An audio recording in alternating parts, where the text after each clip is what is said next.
Assalamualaikum warahmatullahi wabarakatuh. Alhamdulillah wassalatu wassalamu ala Rasulillah wa ala alihi wa ashabihi wa man walah man tabi'ahum bi ihsanin ila yaumil qiyamah. Amma ba'd.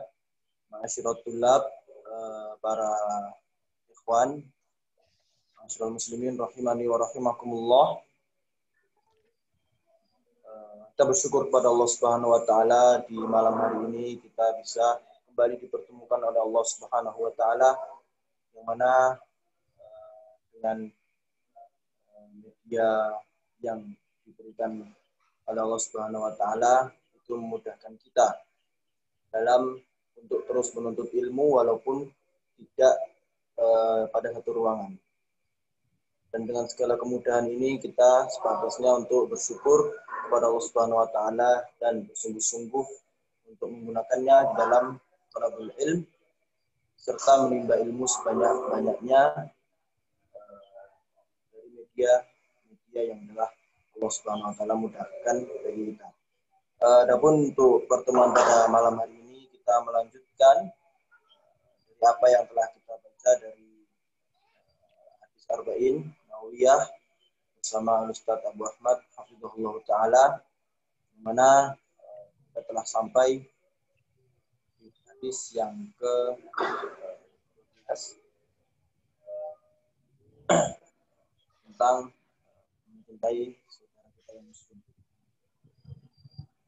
Pada para santri, ma'asyiral muslimin, mohon untuk bisa mempersiapkan alat tulisnya dan untuk pantasnya beradab sebagaimana ketika mendatangi majelis ilmu secara langsung, yaitu duduk yang baik, kemudian menggunakan pakaian yang sopan, mempersiapkan alat tulisnya dan mendengar serta tidak disambi dengan kegiatan yang lain, artinya fokus mendengarkan kajian sehingga nanti ilmu yang didapatkan bisa lebih maksimal dan bermanfaat bagi kita semua. Tanpa berlama-lama, kepada Al-Ustaz Abu Ahmad hafizahullah taala dan tempat. Bismillahirrahmanirrahim. Assalamualaikum warahmatullahi wabarakatuh. Innal hamdalillah nahmaduhu wa nasta'inuhu wa nastaghfiruh wa na'udzu billahi min shururi anfusina wa sayyiati a'malina may yahdihillahu fala mudilla lah wa may yudlil fala hadiya lah. Asyhadu an la ilaha illallah wa asyhadu anna Muhammadan abduhu wa rasuluh, amma ba'd. Ma'asyiral ikhwah, arsadakumullah li ta'atillahi jalla wa ala. Kita masuk di hadis yang ke-13. Hadis yang berkenaan dengan muamalah, hubungan, interaksi antara seorang muslim dengan muslim yang lainnya. Dan ini menunjukkan bahwa kitab Al-Arba'in Nawawiyah itu adalah kitab yang lengkap, yang memuat pokok-pokok agama dari segala sisinya. Nah, kita baca hadisnya. An Abi Hamzah Anas ibni Malik radhiyallahu ta'ala anhu, khadimi Rasulillah sallallahu alaihi wasallam, anin Nabi sallallahu alaihi wasallam qala la yu'minu ahadukum hatta yuhibba li akhihi ma yuhibbu li nafsihi. Rawahul Bukhari wa Muslimun. Ya. Dari Abu Hamzah. Ini kunyah ya. Sekali lagi kunyah. Nama asli beliau adalah Anas ibni Malik. Ya, Anas bin Malik radhiyallahu taala anhu. Nah, ini perlu diperhatikan, ada sebagian sahabat yang dikenal dengan nama aslinya, ya, seperti Anas bin Malik ini kita kenal aslinya. Tapi ada juga sahabat yang dikenal dengan nama kunyahnya. Ya, jadi seperti ini misalnya Anas bin Malik, kunyahnya tuh kita jarang ada yang tahu kalau kunyahnya adalah Abu Hamzah. Tapi sebaliknya tadi apa? Ada sahabat yang lebih dikenal dengan nama kunyahnya. Nah, contohnya siapa? Fadli. Siapa sahabat yang lebih dikenal dengan nama kunyah daripada nama aslinya? Fadli.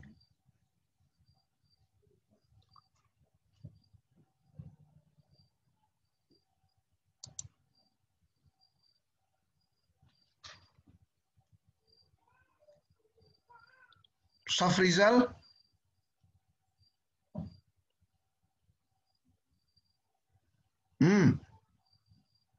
Silakan dibuka mikrofonnya. Iya, Ustaz. Siapa sahabat yang lebih dikenal dengan nama kunyahnya daripada nama aslinya?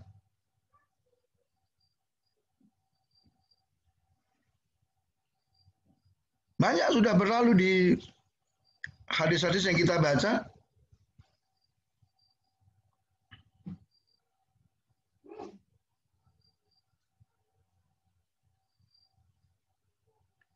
Ahmad Syamil. Abu Hurairah. Abu Hurairah. Na'am, barakallahu fikum. Abu Hurairah lebih dikenal dengan nama aslinya. Ada yang tahu siapa nama asli dari Abu Hurairah? Abu Yusuf. Abdurrahman siapa? Nama asli dari Abu Hurairah? Abdurrahman bin Sakhar. Abdurrahman bin Sakhar. Nah, radhiyallahu ta'ala anhu. Nah, di hadis ini Anas bin Malik dikenal dengan nama aslinya, ya, daripada nama kunyahnya. Beliau adalah khadimir Rasul sallallahu alaihi wasallam. Beliau adalah pembantu Rasulullah sallallahu alaihi wasallam. Nah, beliau melayani Rasul sallallahu alaihi wasallam selama 9 atau 10 tahun. Jadi waktu yang cukup panjang. Nah, beliau meriwayatkan dari Rasul sallallahu alaihi wasallam bahwa Rasul menyatakan apa? La yu'minu ahadukum hatta yuhibba li akhi ma yuhibbu li nafsi.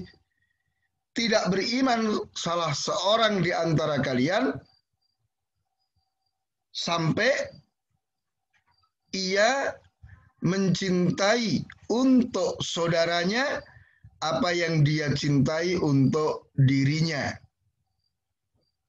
Nah, ya, hadis ini muttafaqun alaih, diriwayatkan oleh Al-Bukhari dan Muslim.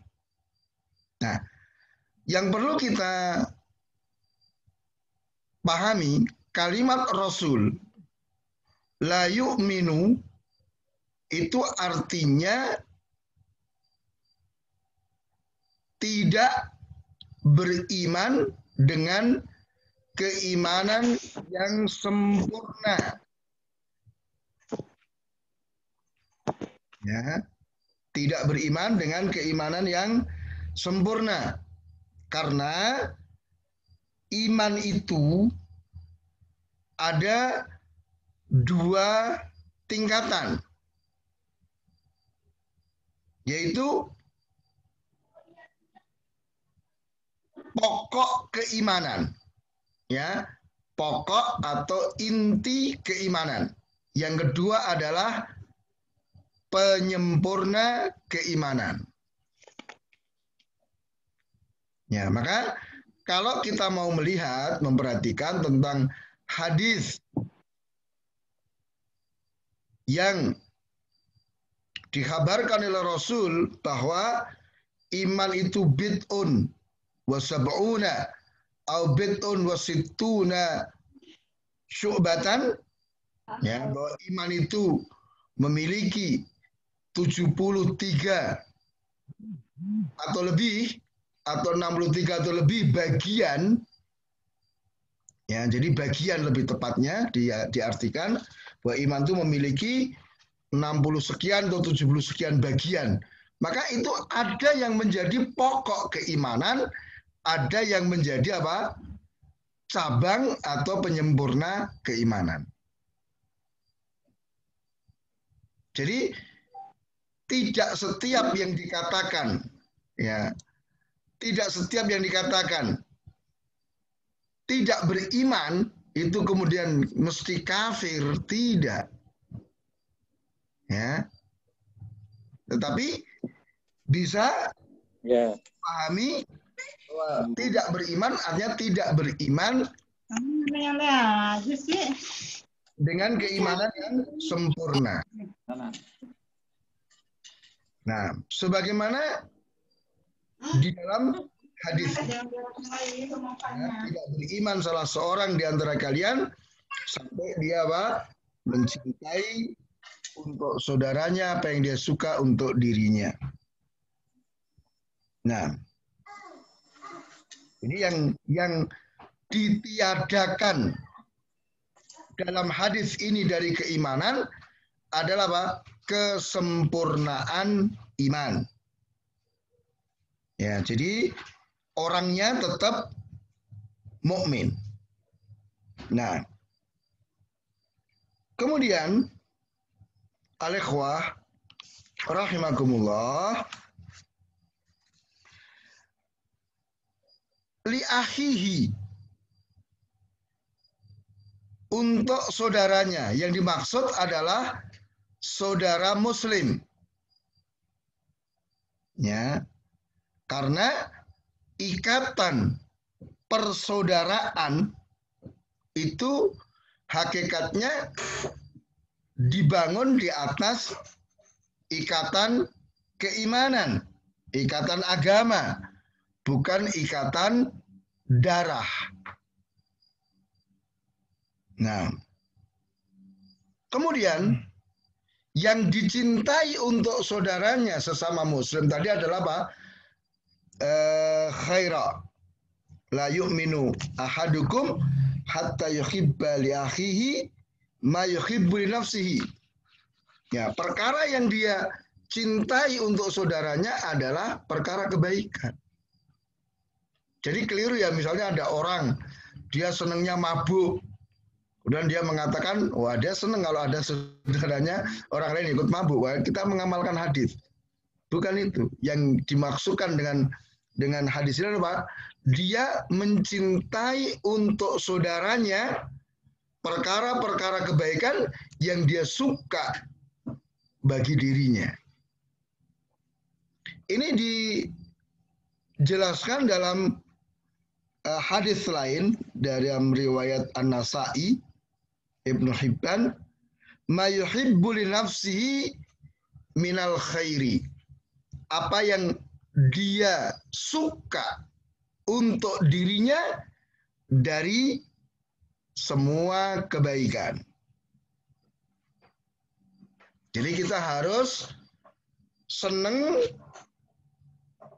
ketika ada seorang muslim mendapatkan kebaikan. Sebagaimana kita juga senang mendapatkan kebaikan itu. Berarti mafhum mukhalafahnya kebalikannya apa?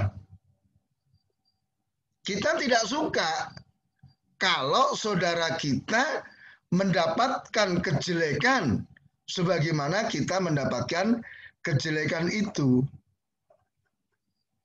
Nah, dan ini tidak perlu disebutkan ya, karena dengan kalimat tadi bahwa seseorang mencintai saudaranya dengan apa yang dia suka bagi dirinya, itu sudah mencukupi bahwa itu konsekuensinya dia membenci, tidak suka kalau saudaranya mendapatkan kejelekan. Nah, kemudian ukuran kebaikan itu apa? Ya, tadi kan tidak beriman salah seorang di antara kalian sampai dia mencintai kebaikan untuk saudaranya sebagaimana dia mencintai kebaikan itu bagi dirinya. Nah, kebaikan itu apa? Ya. Kebaikan itu ukurannya adalah syariat. Kebaikan itu semua perkara yang dianjurkan oleh syariat.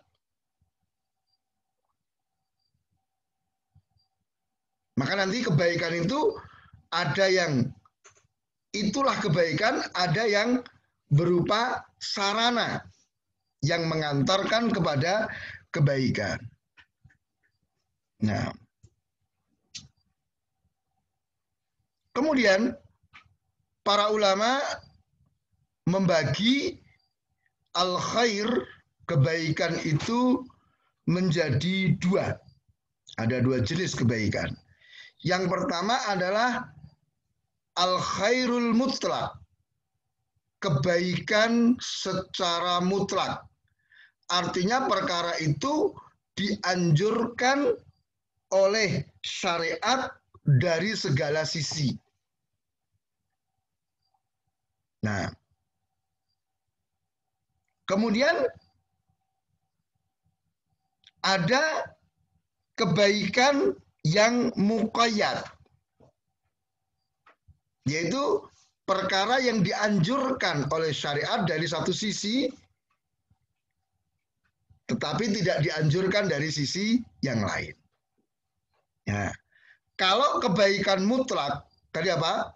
Perkara yang dianjurkan oleh syariat secara menyeluruh dari segala sisi. Nah, ini contohnya adalah apa? Ya, perkara-perkara agama.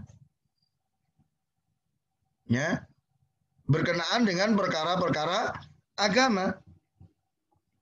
Sedangkan kebaikan yang muqayyad itu berkenaan dengan urusan-urusan duniawi.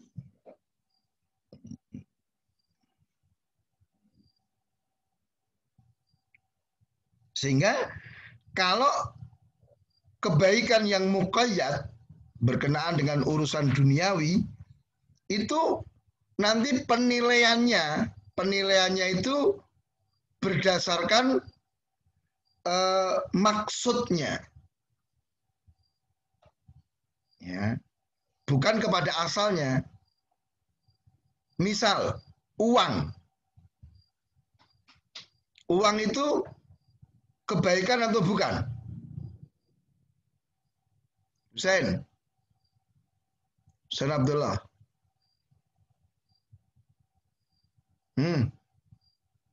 Uang itu merupakan kebaikan atau bukan?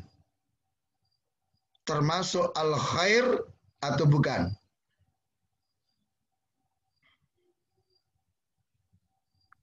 Ya tahu, Tad. Nggak tahu. Nah, tadi sudah dijelaskan. Nah, ada yang bisa membantu? Yahya JR.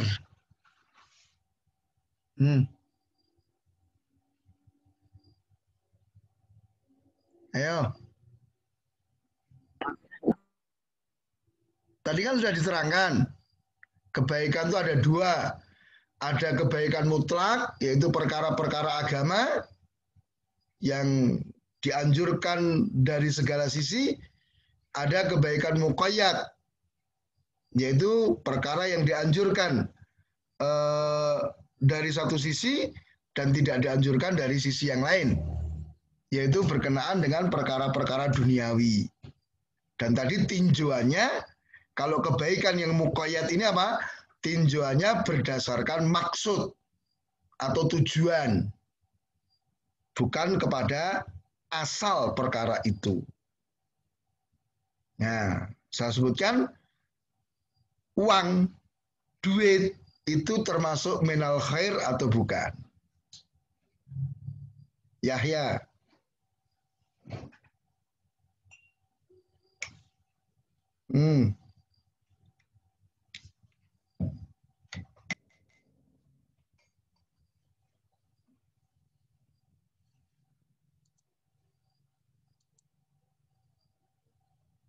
Azam.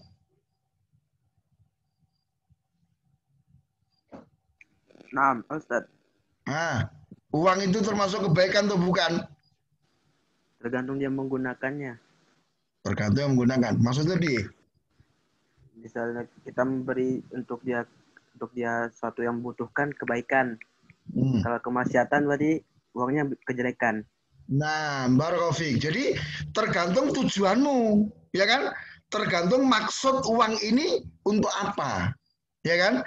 Kalau uang itu digunakan untuk ketaatan, berarti uang itu adalah minal khair, kan gitu. Tetapi kalau uang itu digunakan untuk kemaksiatan, maka uang itu tidak termasuk al khair.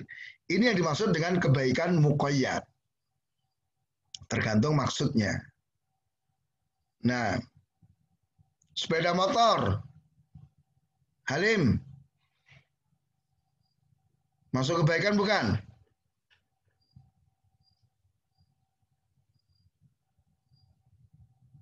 Nah, sepeda motor.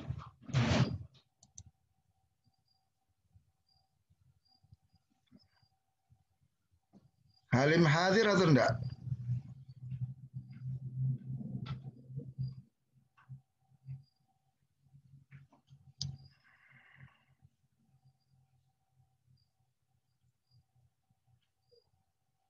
Ismail. Ismail Fatur Rahman.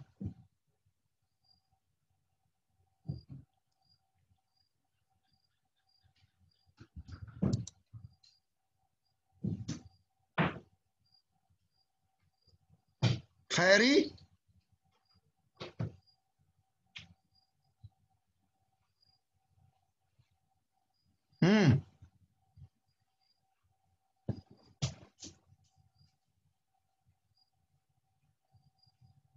Abdullah Edi.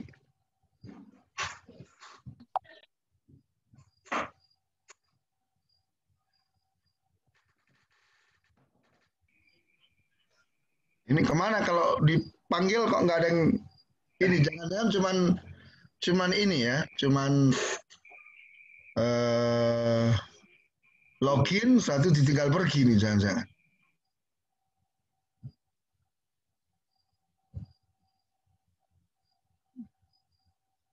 Naufal. Ya, Tat. Nah, sepeda motor itu minal khair atau bukan? Iya. Iya. Iya. Iya. Maksudnya iya gimana? Kebaikan muqayyad. Nah, maksudnya? Baik di satu sisi dan di sisi lain bisa buruk. Nah, jadi sepeda motor itu al-khair muqayyad. Tergantung maksudnya.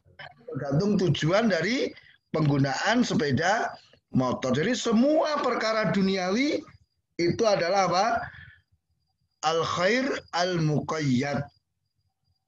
Nah, ya. Sehingga apa yang baik bagi kita itu belum tentu baik untuk saudara kita, ya kan? Nah, tergantung apakah itu nanti membawa kebaikan untuk saudara kita atau tidak. Nah, itu maksud daripada al-khair. Jadi kita tidak beriman dengan keimanan yang sempurna sampai kita mencintai kebaikan untuk saudara kita sebagaimana kebaikan itu bagi diri kita. Nah, maka kalau misalnya tadi uang misalnya, ya uang mungkin bagi kita itu baik karena kita bisa menggunakan untuk ketaatan-ketaatan. Tapi kalau misalnya ada saudara muslim, dia mendapatkan atau memiliki uang yang banyak tetapi tidak digunakan untuk ketaatan, maka kita tidak mencintainya. Tidak mencintai keberadaan uang itu untuk saudara kita. Nah, sampai sini bisa difahami? Nah, kemudian al-ikhwah rahimakumullah, dari hadis ini kita bisa mendapatkan beberapa kesimpulan yang bisa kita ambil, ya, bahwa di dalam hadis ini kita dianjurkan untuk membangun hubungan dengan sesama muslim. Ini penting banget. Jadi kita hendaknya apa? Mencintai saudara muslim dengan apa yang kita suka untuk diri kita tadi. Jangan sampai ada hasad di antara kita. Jangan sampai ada iri, dengki. Ya. Hendaknya ketika misalnya untuk perkara-perkara yang sifatnya diniyah, wah teman kita bisa haji, teman kita Masya Allah bisa menjaga sholat, teman kita bisa melaksanakan puasa sunnah, hendaknya kita senang.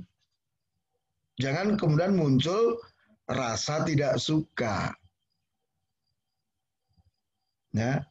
Jangan kemudian mengomentari dengan komentar-komentar yang merendahkan. Itu haji gratisan aja kok. Nah, jangan seperti itu. Walhamdulillah dia bisa haji, walhamdulillah dia bisa umroh, walhamdulillah dia bisa berpuasa. Mestinya begitu. Ya. Ketika ada temannya bisa menghafal Al-Quran, walhamdulillah. Ini bentuk hubungan yang dianjurkan, diperintahkan oleh syariat kepada kita. Bahwa kita harus mencintai saudara kita, ya, sebagaimana mencintai kebaikan itu untuk diri kita. Coba kira-kira kita ini seneng enggak kalau bisa hafal Quran? Seneng enggak kalau bisa mengerjakan puasa? Seneng enggak kalau bisa mengerjakan haji? Tentu seneng. Maka kita juga harus senang ketika ada saudara kita yang mendapatkan perkara-perkara itu. Ya, jadi tidak perlu kemudian kita apa? Iri, dengki, hasad. Nah, itu tidak boleh. Kalau ghibthah itu boleh. Tahu apa itu ghibthah? Ghibthah itu rasa ingin mendapatkan seperti yang didapatkan orang lain dari kebaikan-kebaikan tanpa harus membenci saudara kita. Tanpa harus menginginkan hilangnya kebaikan itu dari saudara kita itu. Pokoknya aku hanya pengen aja. Ya. Pengen mendapatkan kebaikan itu tanpa harus merugikan orang lain. Nah,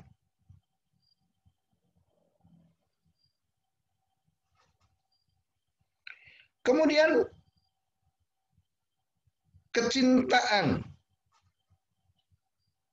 terhadap kebaikan bagi orang lain itu tanda kesempurnaan iman. Jadi kalau kita ini senang ada orang lain kok mendapatkan kebaikan, maka berarti iman kita sempurna. Maka silakan dikoreksi masing-masing kita. Ingat ya, sikap rasa seneng itu amalan hati. Maka tidak dianggap apa yang kita ucapkan dari lisan. Oh enggak, saya seneng kok teman saya itu mendapat gini. Saya seneng kok teman kita mendapat ini. itu nggak dianggap karena yang jadi ukuran adalah hati kita. Yang bisa menilai adalah diri kita. Nah, ya, maka barang siapa yang menyukai kebaikan, kemanfaatan secara umum bagi kaum muslimin, maka itu apa? Dia telah sempurna keimanan secara zahir. Nah, ya berdasarkan hadis ini tadi. Ya. Jadi saya ulang, barang siapa yang mencintai kebaikan, mencintai kemanfaatan bagi keumuman kaum muslimin, berarti telah sempurna keimanannya. Nah, dan jika muamalah, hubungan, interaksi antara kita dengan kaum muslimin dibangun di atas hadis ini, luar biasa. Umat Islam akan kuat. Sebab di antara perkara yang menghancurkan persatuan itu adalah salah menempatkan cinta dan benci ini. Hasad, sebagaimana iblis, ya kan? Dia hasad kepada Adam. Dia tidak suka kan? Dia tidak senang ketika Adam mendapatkan kebaikan dari Allah.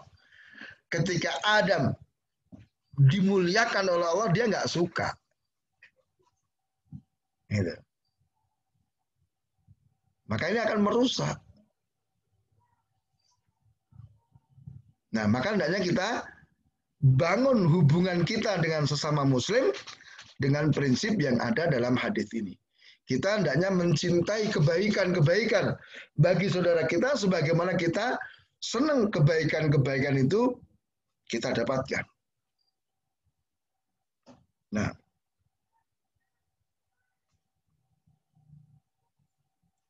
maka kebalikannya ya, ikhwah rahimakumullah, berangan-angan, berkeinginan agar kaum muslimin atau seseorang dari kalangan kaum muslimin mendapatkan bahaya, itu berarti tanda kalau imannya turun, imannya berkurang.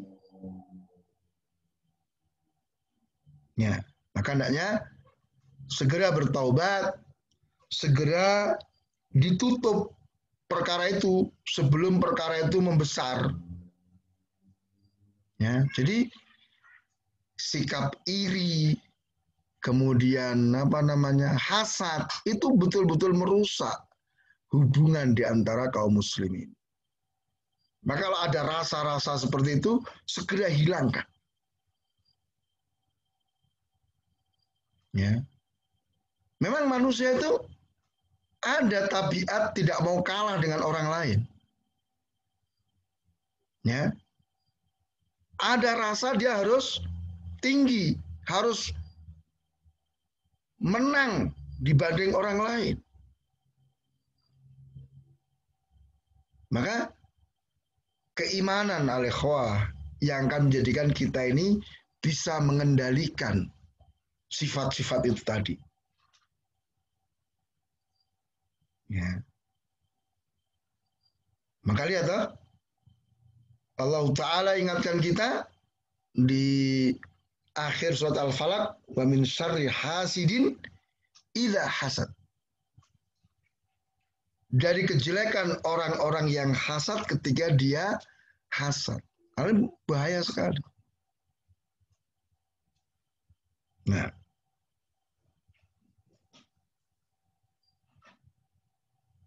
maka tadi untuk menghilangkan hasad, menghilangkan kedengkian, menghilangkan iri, hendaknya masing-masing kita mencintai kebaikan untuk orang lain dari kalangan kaum muslimin. Sebagaimana dia mencintai kebaikan itu untuk dirinya sendiri. Dan sikap seperti ini, mencintai saudaranya, itu adalah bentuk nasihat yang sudah kita baca di hadis Tamim Ad-Dari radhiyallahu anhu. Ya kan? Ad-dinu nasihah. Agama itu nasihat. Apa nasihat kemarin itu? Memenuhi hak. Gitu. Maka agama itu memerintahkan kita untuk memenuhi, menjalankan hak Allah, hak Rasul, hak kitab, hak pemimpin, hak sesama kaum muslimin. Nah, kemudian hadis ini juga menjelaskan kepada kita keistimewaan masyarakat muslim. Jadi dasar kemasyarakatan, dasar kita hidup bersama di lingkungan kaum muslimin adalah ini, saling mencintai. Ya, maka kita ini heran ketika bagaimana di lingkungan muslim, bahkan mungkin di lingkungan yang katanya orang-orang yang belajar ilmu, tetapi muncul persoalan-persoalan yang kalau diteliti kembalinya ke hadis ini. Yaitu apa? Tidak mengamalkan hadis ini. Hasad. Temennya, bisnisnya maju, iri dengki, mulai digibai. Nah, ada temennya, Masya Allah, ketika dia ngajar bagus, murid-muridnya seneng. Wah, ini ada yang iri. Sehingga muncul sikap-sikap yang tidak bagus. Ya. Hasad. Dia ingin murid-murid itu hanya kepada dia, meninggalkan tadi guru yang baik tadi. Mestinya apa? Kita bangga. Kenapa? Karena kita hakikatnya juga senang kan kalau kita ngajar itu bagus, murid-murid baik sama kita. Nah itu didapatkan oleh saudara kita. Kenapa kita nggak senang? Gitu loh. Ya. Ada temennya, Masya Allah, dalam menghafal Al-Quran dia bisa cepat. Mungkin sehari itu bisa 2-3 halaman dia hafalkan. Hendaknya kita bersyukur. Masya Allah, aku punya teman yang seperti itu. Dia senang. Karena apa? Seandainya itu terjadi pada dirinya, senang nggak? Senang kan? Sedangkan hadis tadi mengatakan la yu'minu ahadukum. Tidak beriman salah seorang di antara kalian sampai dia mencintai kebaikan bagi saudaranya sebagaimana dia cinta kebaikan itu untuk dirinya. Nah,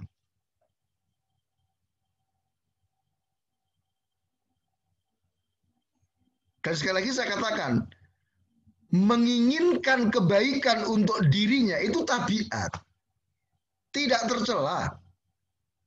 Jadi seandainya kita katakan kita itu seneng ini, enggak masalah. Selama hal itu tidak merugikan orang lain. Ya kan? Bahkan kita juga harus bersikap tadi apa? Cinta seandainya saudara kita sesama muslim mendapatkan apa yang kita inginkan tadi dari kebaikan-kebaikan. Ya. Kemudian hendaknya kita mencintai kebaikan bagi orang lain itu ya terus-menerus ya istiqomah. Sikap itu harus ada pada diri kita. Jangan sampai terputus. Nah, termasuk perkara kebaikan yang paling besar dan paling bermanfaat bagi saudara kita adalah apa? Ya keimanan, hidayah. Gitu loh. Jadi kita harus senang ketika misalnya ada seseorang, misalnya ada seorang yang mungkin sebelumnya dia fasik, kemudian dia apa? Berubah menjadi saleh. Enaknya. Demikian pula misalnya kita ada orang yang mau membantu kita, entah dalam dakwah, entah dalam mengajar, hendaknya kita senang. Jangan dianggap ini sebagai apa? Oh ini pesaing saya ini. Oh ini saingan saya ini. Tidak boleh. Silakan ada orang mau berdakwah di daerah kita, ada mau ngajar di sekitaran kita, silakan. Itu kebaikan. Sebagaimana kita harus mencintainya. Nah, jadi ini hadis ke-13. Nah, tafadhal kalau ada pertanyaan yang mau diajukan. Nah, demikian tadi materi dari Ustaz Abu Ahmad hafizahullah taala. Silakan untuk para santri atau peserta yang hadir, jika ada yang memiliki pertanyaan bisa mengajukan pertanyaannya dengan chat atau dengan menyalakan mikrofon. Di sini ada pertanyaan tentang mencintai seorang muslim. Bagaimana apabila seorang muslim tersebut adalah muslim yang fasik? Apakah kita mencintai secara umum atau mencintai dia karena keislamannya saja? Nah, jadi masalah cinta dan benci ya itu diterangkan oleh para ulama. Ada makhluk-makhluk Allah yang harus kita cintai 100%. Kita harus mencintai makhluk itu 100%. Misalnya surga, malaikat, para anbiya war rusul. Ini kecintaan kita 100%. Kemudian kebencian, ada sebagian makhluk Allah yang harus kita benci 100%. Ya, setan misalnya. Tidak ada kan kita harus ada kecintaan dari setan, tidak ada. Itu 100% kita harus benci. Nah, kemudian keumuman makhluk itu tercampur padanya kecintaan dan kebencian. Maka ketika kita mensikapi muslim yang fasik, muslim yang melakukan perbuatan-perbuatan dosa, maka ya di situ ada cinta dan benci. Ada cinta dan benci.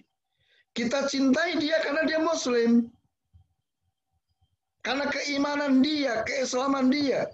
Ketika dia melakukan perkara-perkara ketaatan, ya kita cintai perkara-perkara itu. Tetapi ada juga kita berikan kebencian karena kefasikan, dosa-dosa yang dia lakukan. Maka tidak kita benci 100%, tidak pula kita cintai 100%. Tapi ya sesuai dengan kadar keislaman, keimanan, dan kefasikan yang ada pada dirinya. Jadi seperti itu. Ya, jadi tidak kemudian dibenci 100%. Nah, makanya seorang yang pelaku dosa besar dari kalangan kaum muslimin, kalau dia mati masih disolatin. Ya kan? Masih dikubur di pemakaman kaum muslim, itu bentuk kecintaan kita kepada dia kan. Nah. Ya. Wallahu ta'ala alam. Baik. Kemudian ini mungkin agak keluar dari pembahasan, cuman yang lagi rame mengenai tentang berita yang menyebar tentang penghinaan terhadap Rasul. kemudian ada seruan-seruan untuk memboikot produk-produk mereka. Dan di Indonesia pun ada lembaga yang resmi diakui oleh pemerintah juga menyerukan pemboikotan tersebut. Apakah lembaga tersebut sudah mewakili dari pemerintah negeri kita atau masih kita harus menunggu keputusan resmi dari pemerintah? Jadi pertanyaannya mungkin, apakah lembaga yang menyerukan tersebut sudah mewakili pemerintah atau harus menunggu pernyataan resmi dari pemerintah Indonesia? Nah, jadi menyatakan perang, menyatakan damai, ya kan? Menentukan sikap ya terhadap satu negara itu haknya pemerintah. Haknya pemerintah. Ini hal yang betul-betul harus dipahami. Ya. Jadi sikap terhadap satu negara itu adalah haknya pemerintah. Maka tidak boleh diambil oleh siapapun. Gitu. Termasuk juga misalnya apa? Menetapkan hukuman-hukuman had. Oh, pencuri dipotong tangan, kemudian orang berzina itu dirajam. Pelaksanaannya itu haknya pemerintah. Tidak boleh individu, kelompok, ataupun ormas mengambil alih hak tersebut. Ya, karena kalau ini nanti diambil alih, itu akan membahayakan. Gitu.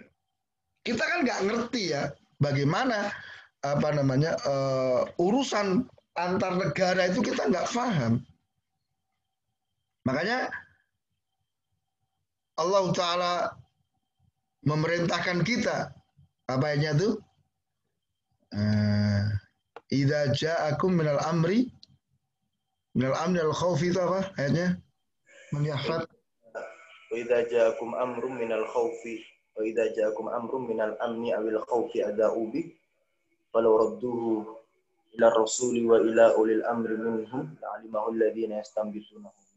Nah, itu ketika datang kepada kalian satu perkara baik yang menyangkut keamanan atau sesuatu yang membahayakan, menakutkan, itu mereka langsung sebarkan. Padahal kalau mereka mau mengembalikan urusan berita itu kepada Rasul, kepada ulil amri, maka akan bisa diambil sikap yang pas untuk mensikapi berita itu. Maka ini kita perlu boikot atau tidak? Negara yang menghina Rasul, itu kembalikan urusannya kepada ulil amri, bukan kepada individu. Adapun misalnya individu, aku nggak mau beli produk dia, aku nggak mau beli produk si A, si B, itu urusan pribadi. Itu tanpa harus ada tanpa harus ada kasus pun, ya boleh-boleh saja. Aku nggak mau beli baju dari produsen si A, aku nggak mau beli minyak wangi dari si B, itu kan urusan pribadi. Tapi kalau ngajak boikot, kamu jangan beli bajunya si A, kamu jangan beli bajunya si B. Wah, ini urusannya panjang. Apalagi sampai urusan antar negara. Sekali lagi ini haknya pemerintah. Jangan coba-coba dirampas. Begitu dirampas, kekacauan akan muncul. Ya. Maka tadi misalnya ada organisasi, ada lembaga resmi. Kalau lembaga resmi, pondoknya antum itu juga lembaga resmi. Ya, pondok antum resmi nggak? Ada surat pengakuan dari pemerintah nggak? Ada SK loh, surat keputusan izin pondok pesantren Tahfidz Al-Madinah itu ada. Berarti antum itu lembaga resmi. Boleh nggak antum menyerukan boikot? Enggak, itu urusan pemerintah. Gampang kan urusannya? Nah ini yang banyak ikhwan, banyak kaum muslimin yang tidak paham atau lupa atau entah bagaimana. kok terbawa arus. Gitu loh. Bahkan mungkin dengan syubhat itu apa? Kalau istrimu dihina, kalau bapakmu dihina, kamu marah atau enggak? Ya marah. Terus sikapmu bagaimana? Atau kamu langsung pukuli orang yang menghina itu? Ya kamu masuk polisi, masuk penjara kamu. Ya kan? Kenapa? Karena menyelesaikan masalah itu, ketika ada orang melakukan penghinaan, laporkan kepada yang berwenang. Ya kan? Boleh nggak misalnya ada orang menghina istri kita, udah langsung datangi, kemudian dipukuli gitu. Apa yang terjadi kira-kira? Ya kamu akan dilaporkan ke polisi, kamu masuk penjara. Gitu loh. Karena apa? Caranya nggak bener. Cara yang bener bagaimana? Laporkan ke pemerintah. Ini fulan menghina istri saya, fulan menghina bapak saya. Laporkan, nanti pemerintah akan bertindak. Selesai. Sehingga seandainya pemerintah memenjarakan dia, itu nggak ada yang menuntut. Gitu loh. Termasuk misalnya apa? Hukuman kisos misalnya. Itu kalau yang melaksanakan bukan negara, apa yang terjadi? Bunuh-bunuhan terus akhirnya. Nggak selesai. Tapi kalau negara yang melakukan hukuman mati, selesai. Nggak ada orang menuntut lagi. Ya maka kembali ke skala yang lebih besar. Tentu pemerintah yang lebih berhak. Ya kan? Dan ini sebetulnya sudah fatwa ulama, udah lama, sudah ada. Bukan hanya hari ini, dulu ketika kasus Denmark itu sudah muncul fatwa ulama. Kembalikan urusan kepada pemerintahmu. Selesai. Pemerintah tentu punya pertimbangan-pertimbangan yang sangat banyak. Misalnya kita mau boikot produk di sini.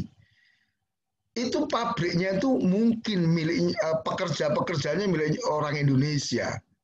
Kalau mereka mungkin hanya punya lisensi aja. Punya orang Indonesia beli lisensi. Apa namanya? Franchise ya. Hanya beli merek dari sana. Pemiliknya mungkin orang Indonesia. Terus kamu boikot. Siapa yang sengsara? Kaum muslimin juga kan? Nah, maka ini yang penting ya. Jadi jangan sampai kita nih modelnya bingungi gitu loh. Perkaranya tuh udah jelas gitu loh. Perkara ini hanya pemerintah, selesai. Jangan kamu tertipu dengan, ini ormas resmi. Sama tadi saya katakan, antum juga ormas resmi, lembaga resmi kamu. Gitu. Jadi enggak bisa seperti ini. Ya. Nah, maka kita itu tidak mewakili pemerintah. Dan itu enggak boleh. Ya. Karena nanti akhirnya kan menjadikan kepercayaan masyarakat kepada pemerintah itu berkurang. Misalnya sekarang udah ada nih ormas-ormas menyerukan boikot. Ternyata pemerintah mengambil sikap lain. Gimana? Pemerintah tidak menyatakan boikot. Apa yang terjadi? Maka ormas-ormas ini akan menjelekkan pemerintah. Waduh, pemerintah ini nggak membela Islam, ini pemerintah ini membela orang kafir, ini begini-begini kan. Sehingga akhirnya masyarakat terprovokasi, melemahkan kepercayaan kepada pemerintah. Ini kan bahaya. Nah, nanti ada itu. Silakan di download tuh ceramahnya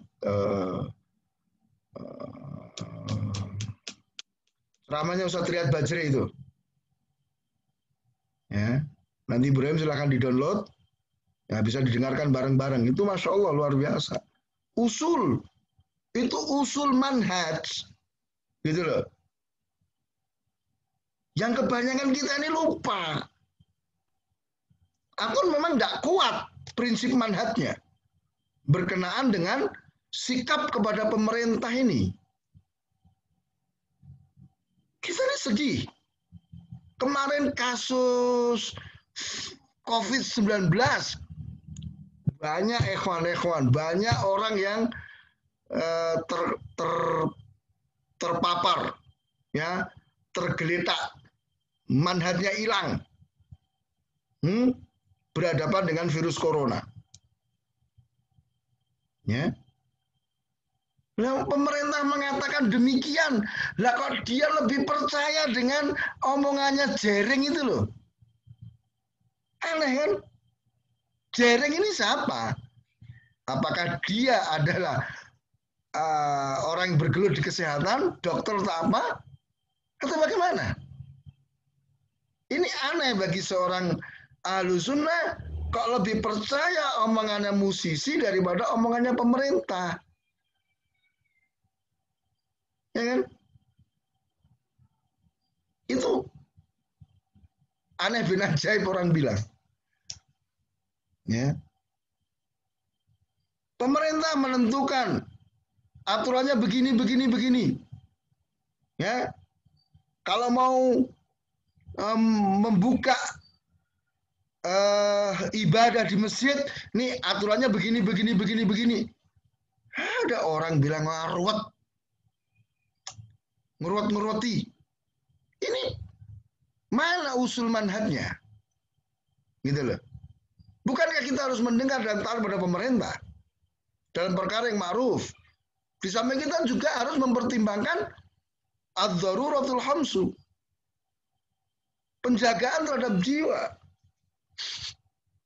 Nah, ini harus dipahami oleh sikap usul Ahlussunnah terhadap pemerintah, terhadap ulul amri.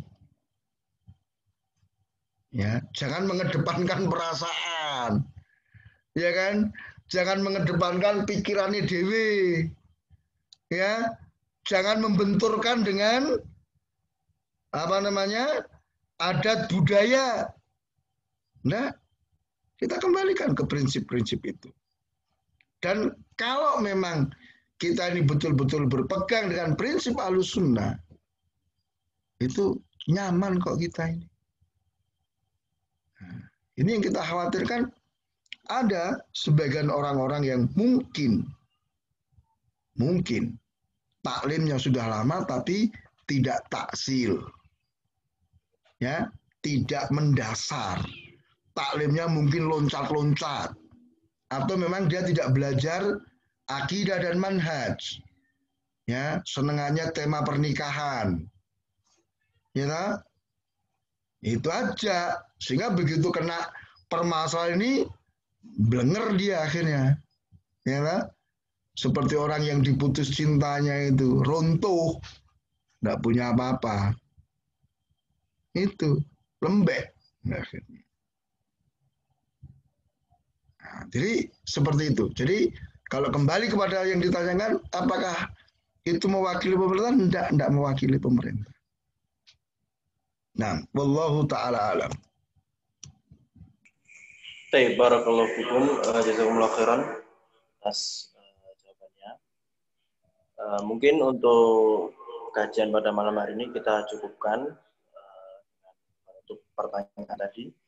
Ya, semoga apa yang disampaikan bisa bermanfaat bagi kita semua, sehingga kita bisa mengambil sikap tentang apa-apa yang sedang terjadi sekarang dari fitnah-fitnah yang tersebar di media sosial maupun yang misalnya. Kita ucapkan jazakumullah khairan kepada Saudara Ahmad atas materi dan ilmunya, juga kepada para santri dan ikhwah sekalian atas kehadirannya, dan semoga apa yang disampaikan kita semua. Kita tutup bihamdika asyhadu an la ilaha illa anta wa barakatuh. Waalaikumsalam warahmatullahi wabarakatuh.